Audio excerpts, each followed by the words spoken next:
Cette vidéo vous aidera à préparer et à réaliser une évaluation préalable à un stage coopératif auprès d'un hôte éventuel dans un établissement culinaire pour vous assurer que les élèves accèdent à un environnement coopératif sécuritaire, averti et bien préparé.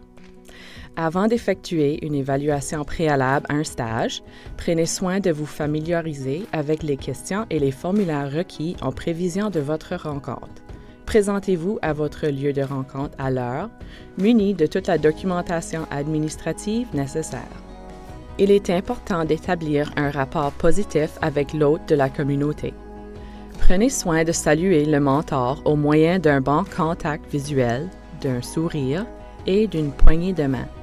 Dans certains cas, l'hôte pourrait souhaiter que l'élève inscrit au programme coopératif soit présent à l'évaluation afin de pouvoir le rencontrer et de discuter de possibilités.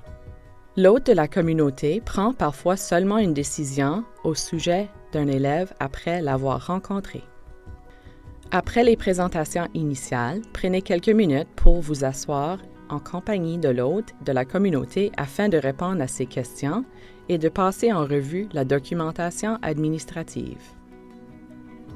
La documentation comprend le formulaire d'évaluation préalable au stage et une liste de contrôle, l'accord d'apprentissage, l'évaluation de l'hôte de la communauté et les autres documents que l'hôte pourrait avoir en main.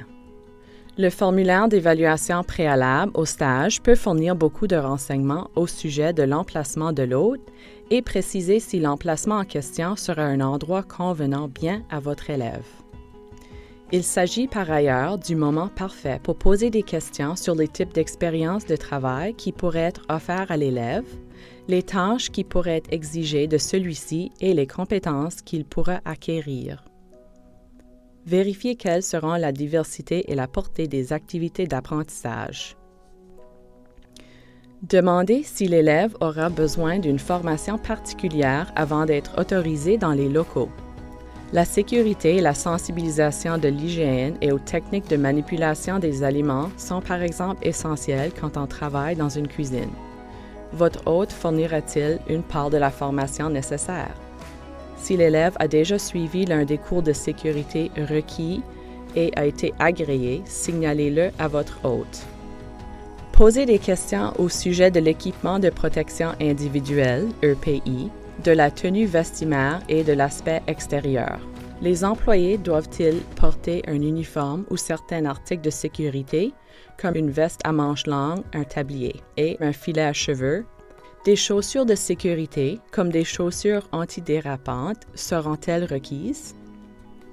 Après avoir pris le temps de discuter des possibilités de travail coopératif, effectuez une visite des lieux. La visite vous permettra de voir les locaux dans lesquels l'élève travaillera.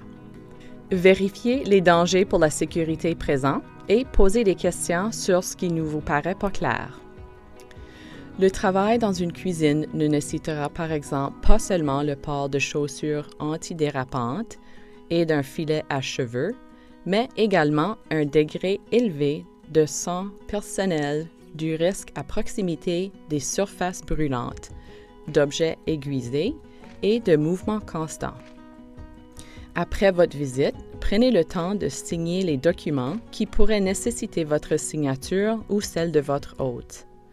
Avant de quitter l'endroit évalué, remerciez votre hôte de son temps, de la visite, ainsi que son intérêt et de son appui à l'égard du programme d'éducation coopérative du secondaire.